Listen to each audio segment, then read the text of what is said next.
Good morning. It's Monica from Life is Art, and this is the Thursday 10 a.m. live at the Explorer Costa Rica online crop, and we have just begun our crop this morning, bright and early. I hope you have seen the first game that has been posted, a little bit different from usual. This time you are going to be responsible for building your own tic-tac-toe board.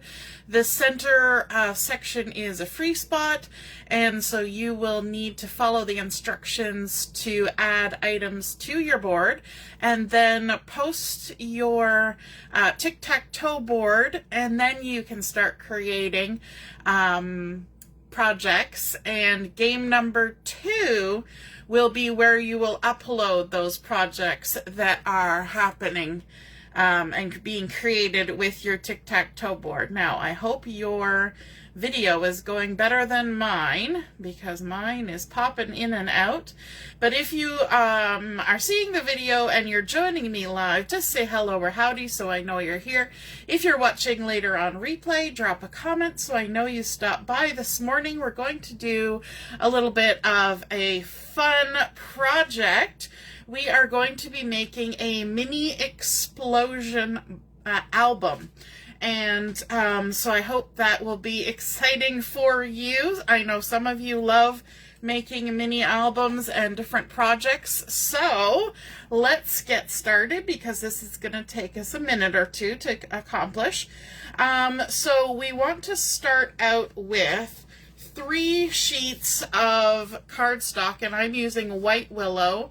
And I've cut down my 12 by 12s to 3 8x8 pieces of white willow cardstock. Good morning, Diane. You're here bright and early on a Thursday morning. Good morning, good morning. We're going to be doing some scoring with this cardstock, so I'm just going to bring in my Simply Scored board, pop that on there, and we are going to begin by taking each 8x8 piece and we're going to score them in half one way. So at the 4-inch line, that's pretty easy math, because half of 8 is 4. Whew, even I can handle that, even on a Thursday morning. We're going to turn it 90 degrees, and we're going to score the other direction in half at 4 inches. Whoops, I wandered. You can tell it's early morning. I'm wandering right out of the track. Now on my scoreboard, I have here at the 6-inch line, you might be able to see it in the video, I have taken a Sharpie and I have drawn a dark line in the groove at the 6-inch line. And what that allows me to do is I'm going to turn my paper over, so I'm scoring on the opposite side, and I'm going to line up my points from point to point in one direction only along that dark line. You see how I can see now which groove goes all the way from top to bottom? If you want to be able to score things diagonally, that really helps. Just take your Sharpie and draw a line in that 6-inch groove. And now I can take my stylus and I can score on the opposite side from what we scored before, from corner to corner. So we're going to do that on all 3 pieces of paper. So let's grab our next one. We're going to pop it in here. We're going to score it at 4 inches. This is our 8x8 cardstock. I'm using white willow. So we're scoring in both directions at 4 inches. Then we're going to flip our paper over. So now we've got those bumps from the previous score lines. We're going to line it up point to point in the same groove from top to bottom, and we're going to score it diagonally. Now, could you just fold your paper? Because we're just folding it in halves, right? We're doing halves horizontally, vertically, and then a half diagonally. Yes, you could just fold them. However, this is cardstock, and so cardstock has some weight to it, and if you fold a line, you're not going to get a crisp line simply by folding. You are going to end up with a little bit of a bumpity, jaggedy line. just because of the weight of the paper. If you were using a pattern paper, designer series paper, then it would be lighter, and yes, you could probably just fold it, but again, I think I would still lightly score it. We're going to again flip over to the other side so that this diagonal score line is being scored on the back side, and we're going to score all the way along. There we go. So that's our 3 pieces of 8x8 cardstock that have now been scored horizontally in half, vertically in half, and diagonally in half in one direction. Now we need to do our folding. Let me grab my, oh, I gotta get out a brand new bone folder because I haven't unpacked my bone folder from when I was away. Okay, so I got my bone folder. Now we're going to do some folding. Hey, other Diane. We've got 2 Dianes watching this morning. We're going to fold our vertical one with the bump side to the inside. That's the best way to put down your creases. And you all, even though we used a scoreboard, we're going to make sure that our corners line up, because sometimes things can go amiss, and it's better to have it straight than to follow your score line exactly. Your score line will kind of massage itself into the right place, and then you always score from the middle to the outside edges and then crease it down. Then we're going to turn it 90 degrees. We're going to go the other direction. We're going to make sure everything lines up. Start in the center, go out. And then we're going to flip over so that our diagonal is the bump side to the inside. And we're going to fold on the diagonal. Again, make sure everything lines up. Especially this diagonal one, because, you know, we weren't lined up against a hard edge when we did this. So we could have wobbled out of alignment a little bit. Okay, so now what we have, so we just fold it like that. If you take your finger and push in the center, you'll notice that it just kind of pops, and it kind of creates this sort of archy bit, okay? And if you push those 2 diagonal lines in, you see what happens? Paper has a memory, so you have creased it, it's going to fold down. We're pushing in those diagonal lines, and it's going to fold into this nice little square, and you've got all these little points at the other end. Once you've got it there, give it a nice little crease to make sure everything's creased down good, and then we're going to go to the next one. This is the great thing about this project. We're going to repeat everything a few times so you get the hang of it. So again, we're going to fold on the vertical, crease from the center out. We're going to go to the other side, fold it in half, crease from the center out, and we've done that with the bump side of the score line. So we're going to flip it so that we've got the bump for the diagonal on the inside. We're going to line everything up. You want to hold this nice and tight with that hand, and then crease with your other hand. Whether you're a lefty or righty, it doesn't matter. All right, now we're going to give it a little pop. So everything pops up, it creates this kind of wobbly. Then we're going to push those diagonal lines in toward each other, and it's all going to close up like that. Right? We've just pushed those diagonals in and give everything a crease. All right, last one. Make sure you've got the bump side of the score line showing towards you, where you're going to tuck that in, bump side to the inside. I'm going to turn, do the other direction, crease that down. We're going to flip it over so we have the bump for, oh, which way? This way. The bump for the diagonal, I already flipped it. When I picked it up, bump side to the inside, crease it down, and then we give it a pop. We push those diagonals in, and everything just kind of folds itself up. And give our final little crease down. Okay, so now we have 3 of these. what we're going to do is we're going to kind of stand them up. So we've got two with the points going this way and one with the points going that way. Okay, and what's going to happen is, you see how this is just a big square? We've got this big square and it opens at the bottom. And then we've got this big square and it opens at the top. We're going to slide those two squares into each other. You see that? See how they kind of line up and overlap? And we're going to glue those together. Okay? So this one will be curving down, and this one will be curving up like a cup. Okay, let's grab our glue. We're going to use liquid glue for this. And the easiest way is to add the glue on the one that's laying flat, not the one that's sticking up in the air. So just on this big square right here, we're going to add some liquid glue. And then we're going to take the other one, and we can open it up a little bit too, because it's a little easier. And you're just going to overlap. You're going to overlap, but you don't want to overlap the score lines. Make sure you can still see those score lines. You're going to squish it down, and then you're going to make sure that everything folds up into a square. Okay? So this is our center one. We're going to take our other one. This one is cupping up, so we're going to have this one cupping down so that they intersect with each other. Let's add glue on this one. This is kind of one of those parts in the process where you may want to pause the video if you're doing it on replay and make sure you're kind of following what's happening.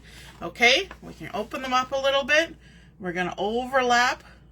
So your center one is going to have two squares overlapping on top of it.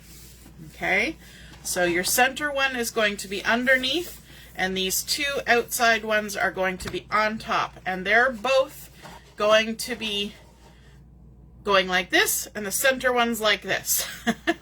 And then everything should squish down into a nice, neat little square, just like that. Okay, and it opens up. Lots of fun. Okay,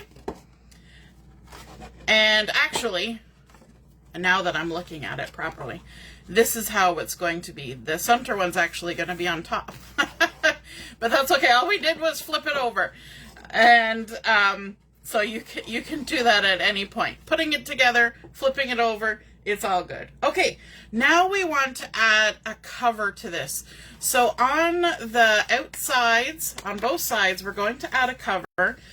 To create the stiffness in my cover, I have taken one of, you know, when you get your pattern paper and there's that harder cardstock, it's kind of shiny and it's got some writing on it. I have gone ahead and taken one of those, and I have cut these two pieces to 4 1/4 inches square.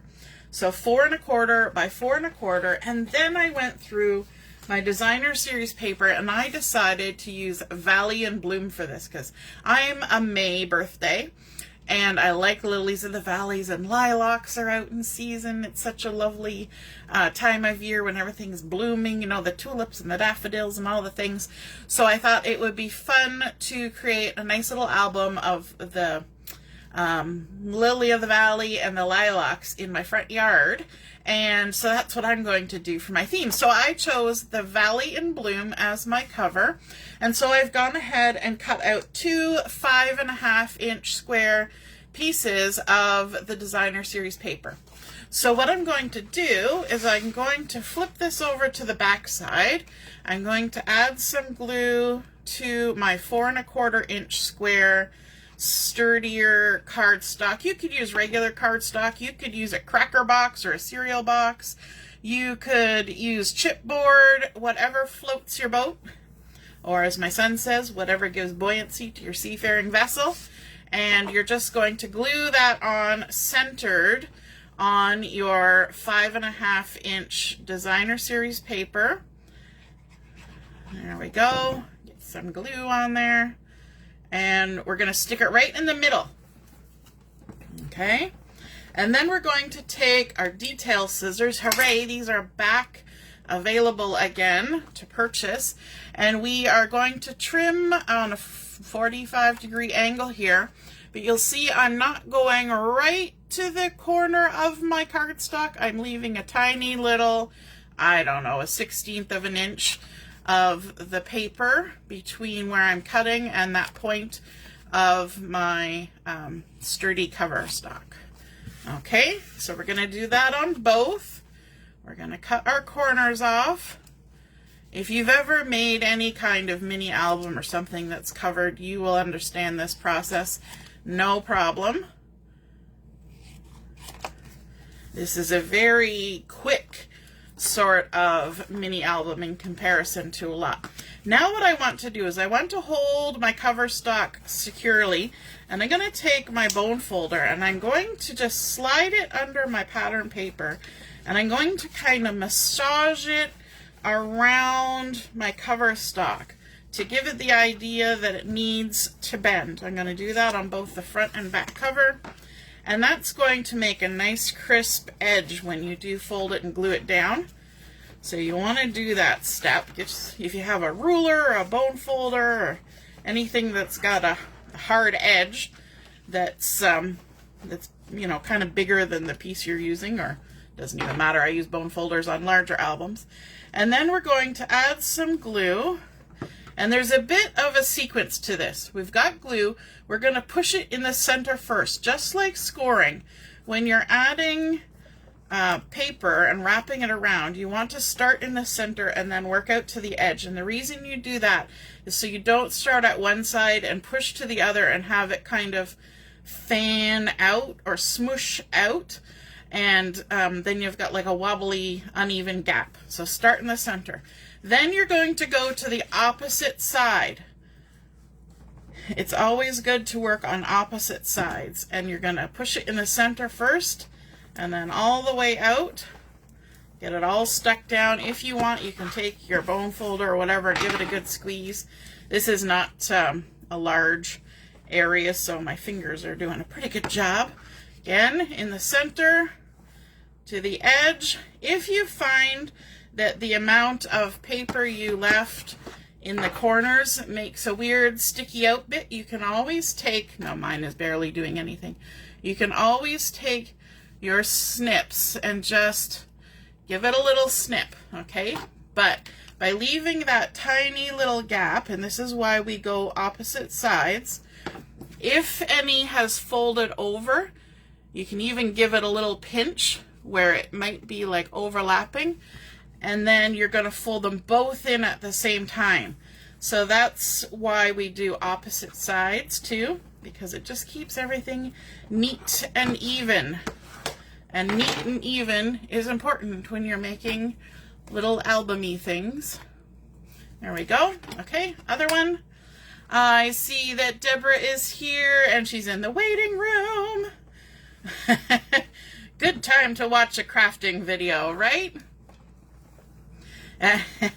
Laura says she's going to have to re-watch how I folded that. Absolutely. It's always good. Even if you watch it the first time, if you go to make it yourself, it's good to follow along with the video. I know I do that. There we go. And then even if you want to pinch a little corner to make sure everything tucks in. And there we go. Having that little extra bit when you trim off the corners also will ensure that you have none of your card or cover stock showing when it's all glued together. Because if you cut a little bit shy or a little bit on a weird angle, it all kind of covers it up. Now don't worry about the fact that there is a space in the center here, because it's covering our album, so we're not going to see that. Okay, so we've got our opening going like this, okay? And so I'm going to lay it down in my mind like this and just tip it a little bit. Because my paper is directional, I want it to kind of make sense. So I kind of look at it this way or this way. I'm going to go with this direction. Okay, so what I'm going to do is I'm actually going to flip everything over.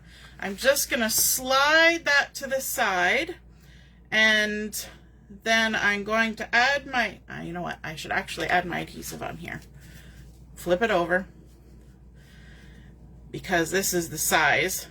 Our little square here is 4 by 4, but our cover is 4 1/4. So we're going to center ourselves on our cover stock. We'll have a little 1/8 of an inch all the way around, which is nice. That's going to give a little bump zone, a little protection for our pages on the inside. Okay, so now we're going to flip it back over. I'm going to take a look at which direction my paper is going, and then I'm going to lay it down and add the adhesive on the back side of my album.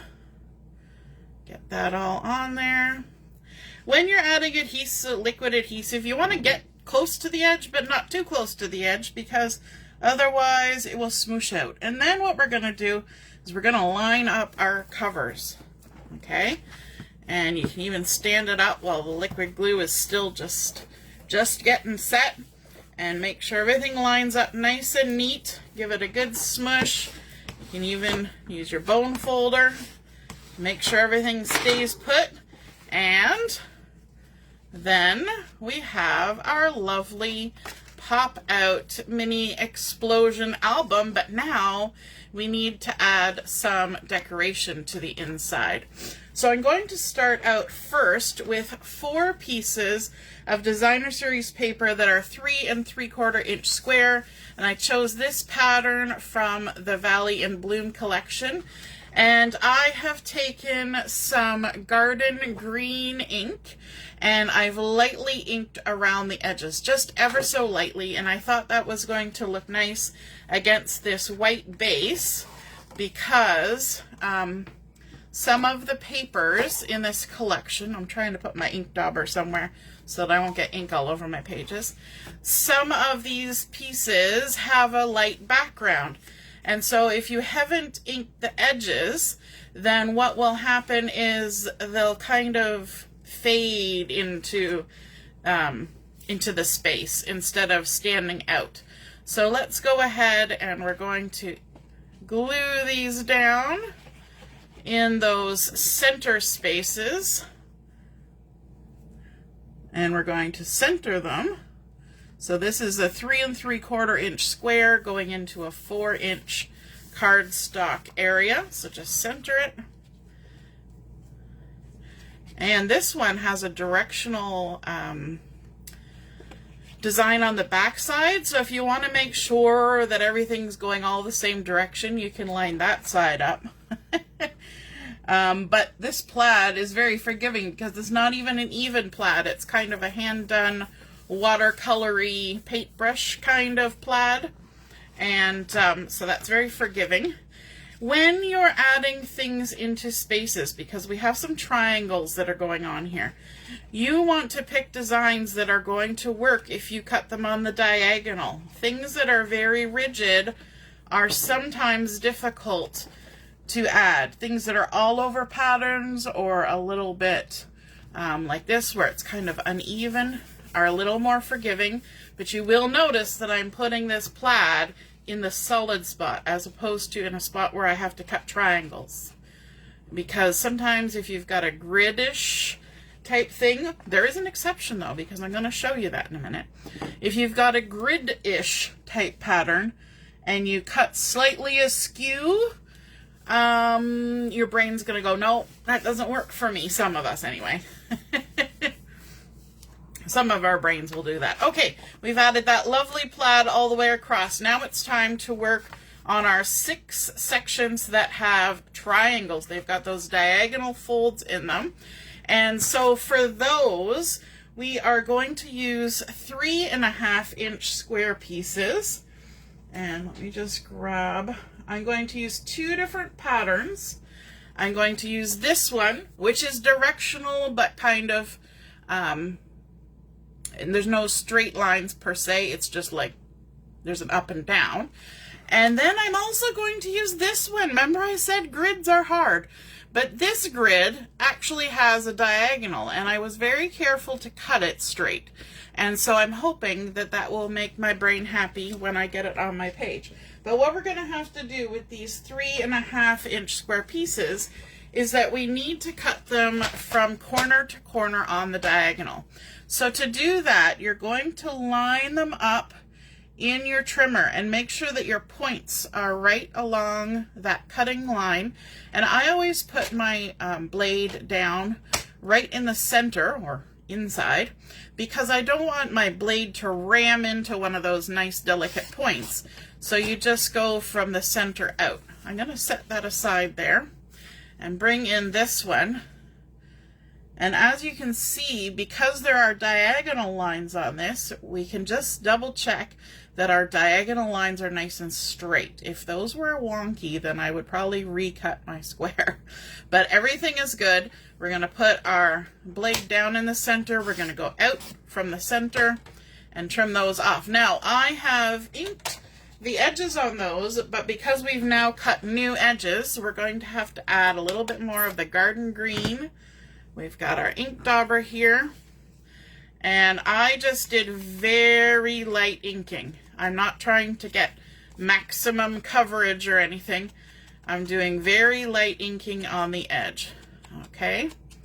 And you want to make sure that you keep your pieces in the same spot, because these are going to go together, and the patterns, you know, if they're not really random patterns, like a random dot, you might want those patterns to line up. So I've kept my pieces together. I cut 3 of these green ones with the leaf pattern, and I cut 3 of the yellow for a total of 6.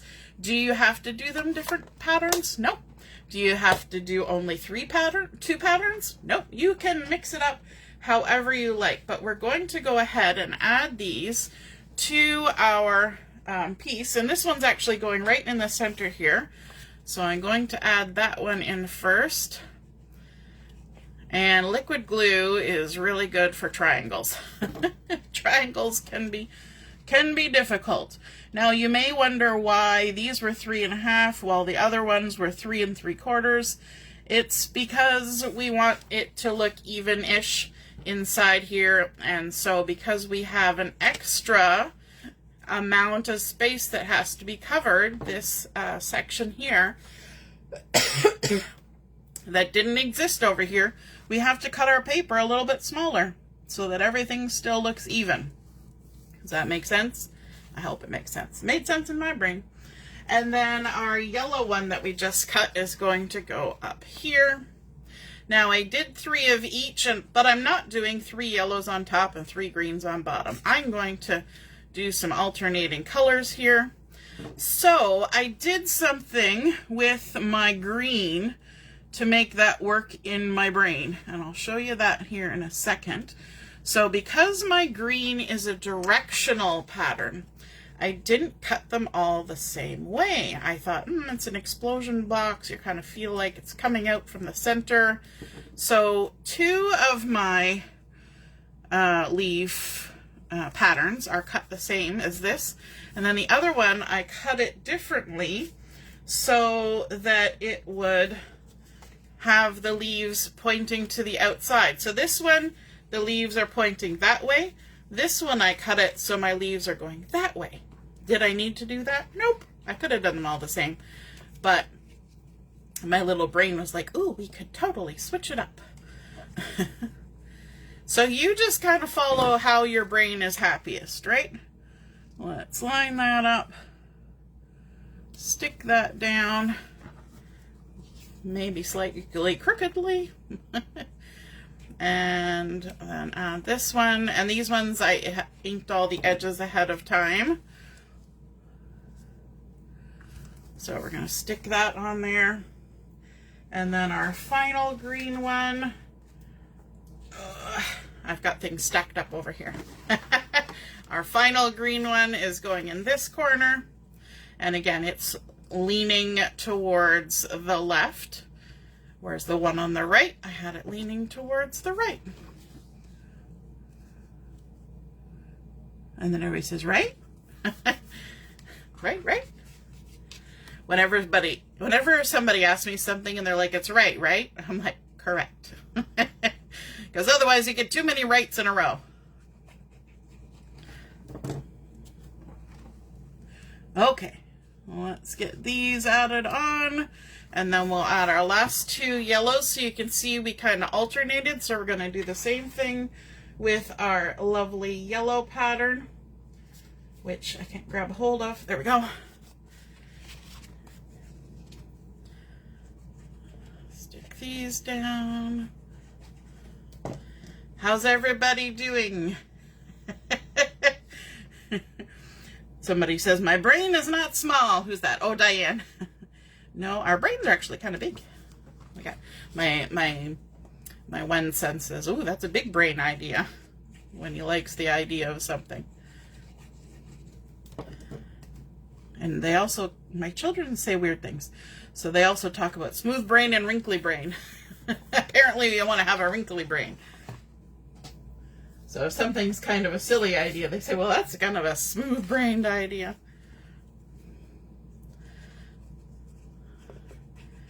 All right. Let's put our last two pieces on. Now, of course, I could add cardstock instead of pattern paper here, but I thought the pattern paper was fun and pretty, and I wanted to. You could also add in some metallics, some gold metallic foil would look nice on here. And so there we go. We've got all of our spaces covered. But then, oh my goodness, this is for, you know, putting photos in. So let's add some photos. Do I want to use this? Yeah, we'll just keep going with the glue. It's here. It's in my hand. So this is a picture of my lilac tree, and you can actually see my husband's kind of in there. He was looking at stuff in the garden, and I managed to snap his photo. Which way do I want it to go? Maybe this way. And we're just going to center that like that. I like having that nice bit of the pattern showing all the way around. And then here's some Lily of the Valley that matches our cover paper. We don't actually have any Lily of the Valley growing in our garden anymore. So this photo is a little bit old. I'm going to tip it this way as well, just like the first photo. And because our garden is now full of rhubarb. My husband loves his rhubarb, and so that's what ends up in our garden. Here's another shot of the Lily of the Valley. And I'm going to tip it this way. So the ones on the left are tipping to the left, and the ones on the right are going to tip to the right, because whoever's holding it is looking at it in the middle. And I think that just makes sense to me. Okay, then we need to add some photos otherwise. And so I'm just going to kind of place them here, and maybe this one, and then that one. And what I need to do is decide how I'm going to trim these. So that one has a branch that's kind of going on the diagonal, so that makes sense in my mind. This is also early spring. You know what? Maybe I will swap that, because it's got a little bit of the sky, and this one has a little bit of the sky. I'm going to tip that one that way. This is where it's good to kind of lay them down and decide which way things are going before you trim them, so that you know which direction you want to trim them. Which way do I want to go with that one? I think we'll go that way. I think those are looking good. And then we bring in our trimmer, and we're going to trim this one from corner to corner. And we're going to do the same thing. We're going to line up the points on our trimmer. We're going to make sure our blade, oops, it moved. We're going to make sure our blade is in the middle of our photo, and trim. Set that there. Then this one.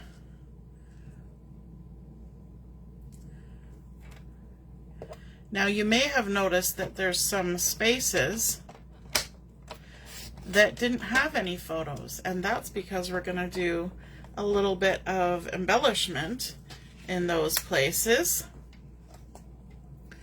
Let's see, this one from corner to corner.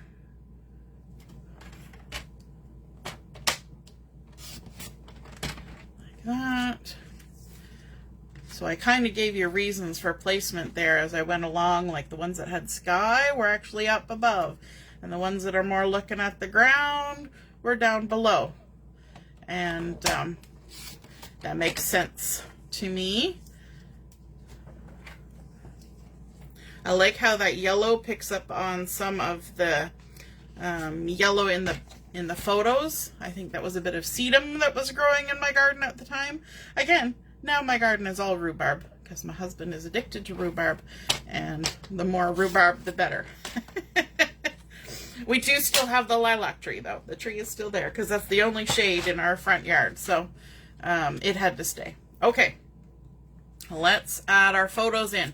Now, we left space and we centered our pattern paper on here, but I am not going to be centering my photos on the pattern paper. I'm going to push it right to the edge of the pattern paper, and that will kind of match what happened in these solid ones, okay? We don't need the pattern paper going through the center of our photo, if that makes sense. We're going to have that cardstock gap already. We can eliminate the pattern paper, and that will help our brain see across the gap and put the photo together. It's amazing what our brains can do. Like Diane says, we got big brains and they can fill in the gaps.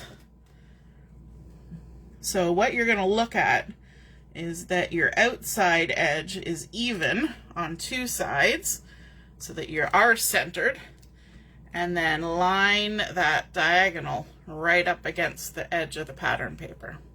This is where the liquid glue comes in handy, because it kind of glue triangles down with tape runner or double-sided tape. It's kind of a pain. Glue is a little quicker. I'm not always a create with glue kind of person, but in this instance, so helpful. So the photos that I printed were 3x3s. And so I was able, because I have a little selfie printer, Canon Selfie, and so it'll print a 4x6. So I was able to get two 3x3s on each of my prints. And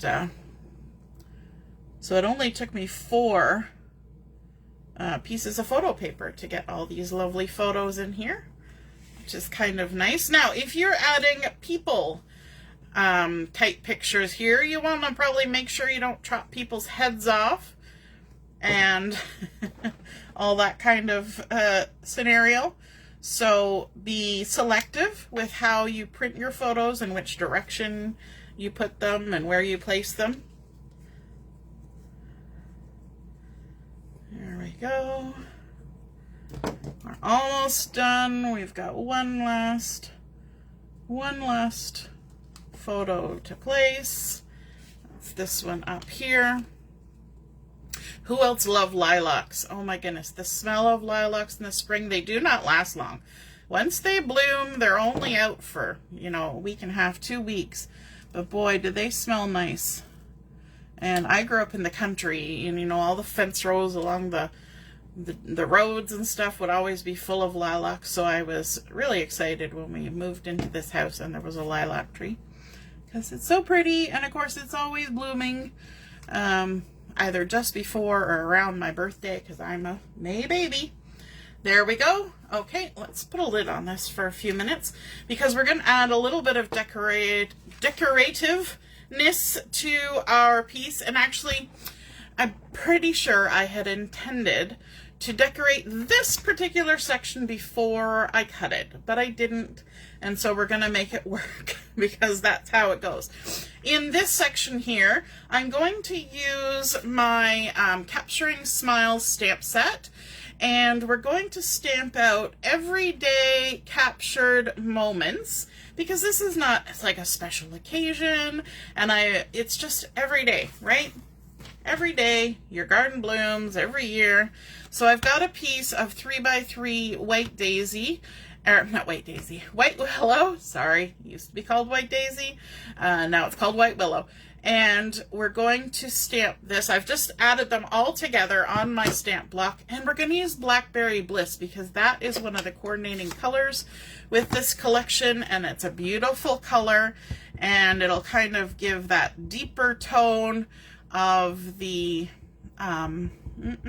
lilacs. And so I'm going to stamp this with it sitting corner to corner and put that captured right in the middle. And just stamp that on down. Everyday captured moments. We can even ink the edges with our garden green so that everything matches. There we go. I think I just stuck my finger in the green, so hopefully I don't leave green fingerprints everywhere. When you're using an ink brush, a blending brush, or a sponge dauber and you're loading it up with ink, you want to travel around your ink pad, because if you always dip it in the same spot, you're just removing ink in that one spot over and over and over and over and over again. And you may find if you go to stamp right away, there's a little less ink in that one spot. Okay, so we've got our everyday captured moments. We're going to add that on here.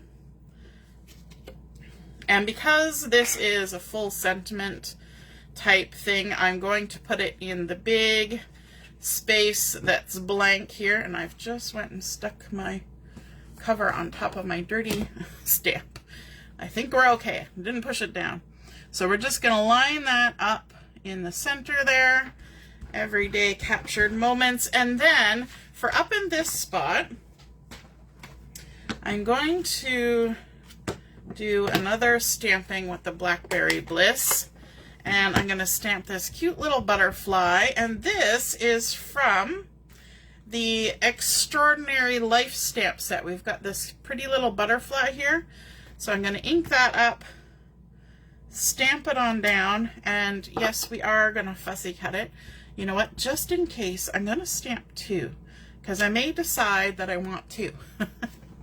Have you ever been indecisive? Yes, I bet you have. So let's go ahead. We're going to grab, I'm going to cut one first, and we'll see. We'll see. So I'm just going to go around, and I probably had in my brain that I was going to stamp this on vellum, but we'll do this for now.